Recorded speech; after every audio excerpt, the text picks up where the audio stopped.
Hello दोस्तों, नमस्कार। ये हिंदी प्लेलिस्ट का पार्ट 3। आज हम लोग पढ़ने वाले हैं विशेषण। तो संज्ञा या सर्वनाम शब्दों की विशेषता बताने वाले शब्दों को विशेषण कहते हैं। अब सीधे पॉइंट टू पॉइंट चलते हैं, एग्ज़ाम ओरिएंटेड। तो एग्ज़ाम में आपको एक वाक्य दे देगा और उसमें पूछेगा कि विशेषण और विशेष्य शब्दों की संख्या बताइए।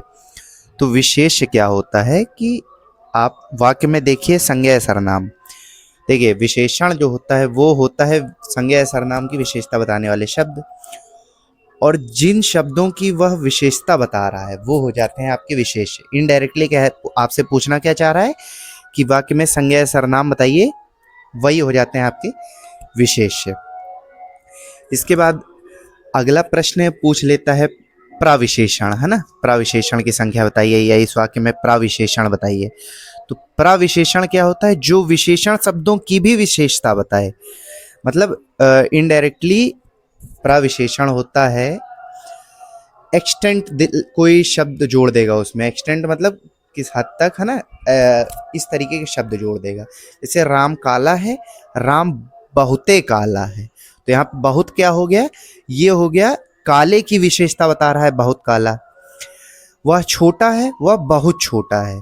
तो इसमें बहुत क्या हो गया, ये हो गया प्रविशेषण। इसके बाद आपसे प्रश्न पूछता है कि विशेषण के भेदों से पूछ लेता है कि गुणवाचक, परिमाणवाचक, संख्यावाचक, संकेतवाचक, 4 भेद होते हैं विशेषण के। इन्हीं में से प्रश्न उठा लेता है वो। अब देखिए, गुणवाचक विशेषण क्या होता है, किसी चीज का गुण, दोष, रंग, रूप, दशा, इस तरीके के शब्द वो वाक्य में लगा देगा और आपसे पूछेगा कि किस प्रकार का मतलब विशेषण है। जैसे आपसे पूछ लिया कि वह काला है, वह काला, तो काला क्या है, उसके रंग रूप की विशेषता बता रहा है। वह मोटा है, वह पतला है, वह लंबा है, वह नाटा है। तो इस तरीके के जो शब्द होते हैं गुणवाचक विशेषण में आ जाते हैं। इसके बाद अगला जो भेद है हमारा वो परिमाणवाचक। परिमाणवाचक किसी चीज के नाप तोल के विषय में आपको जानकारी देगा, है कि वह 2 दर्जन केले लेके आया है। तो इसमें 2 दर्जन क्या है, ये नाप तोल है।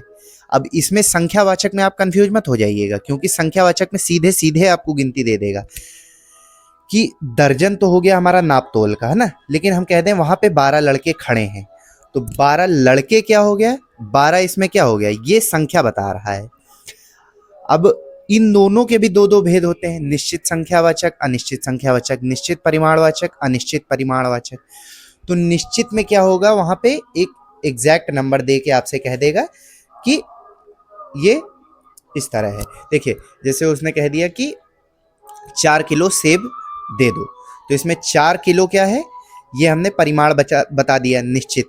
अगर हम इसी में कह दें कि मुझे थोड़ा दूध दे दो, थोड़ा तेल दे दो, तो ये क्या है, अनिश्चित है। मतलब थोड़े में हमारे हिसाब से थोड़ा इतना है, आपके हिसाब से थोड़ा इतना है, तो ये क्या हो जाता है, अनिश्चित परिमाणवाचक।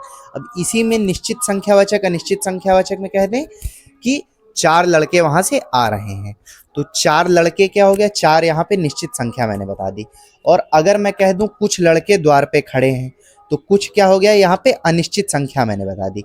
अब कुछ में हो सकता है आपके हिसाब से 4 हो, मेरे हिसाब से 10-15 लड़के हों, ठीक है। तो ये हो गया अनिश्चित संख्यावाचक विशेषण।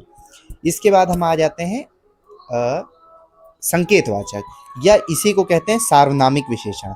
यहाँ पे हम किसी चीज को इंडिकेट करेंगे। जैसे मैंने कह दिया यह पुस्तक अच्छी है। अब देखो, अच्छी में आप कंफ्यूज हो जाओगे, गुणवाचक विशेषण है, लेकिन यहाँ पे बात किसकी की जा रही, मैं संकेत दे रहा हूँ पुस्तक की ओर। तो यहाँ पे मैं पुस्तक की बात कर रहा हूँ। यहाँ पे आपको इस तरीके के शब्द मिलेंगे, जैसे यह, वह, वो, है कि वह आदमी विधायक है, यह कुत्ता काला है। यह मैंने अगर जैसे अंडरलाइन कर दिया, तो ये हो जाएगा आपका क्या, संकेतवाचक विशेषण। अगर मैं काला कुत्ता लिख के काले पे अंडरलाइन कर दूंगा, आपसे पूछूंगा कि इसमें विशेषण बताइए, तो इसमें काला क्या है, गुण है, तो गुणवाचक विशेषण हो जाएगा, ठीक है। इसके बाद अन्य जो भेद आज एग्जाम में पूछ रहा है, उद्देश्य विशेषण और विधेय विशेषण। अब देखिए, उद्देश्य विशेषण में क्या होगा, विशेषता पहले होगी और विशेष्य बाद में होगा, ठीक है। इसमें आपको सीक्वेंस याद रखना है कि उद्देश्य में विशेषण होगा और विधेय में विशेष्य होगा। जैसे मैंने कह दिया सुंदर लड़की, तो यहाँ पे सुंदर क्या है, विशेषण है, और लड़की क्या है, विशेष्य है।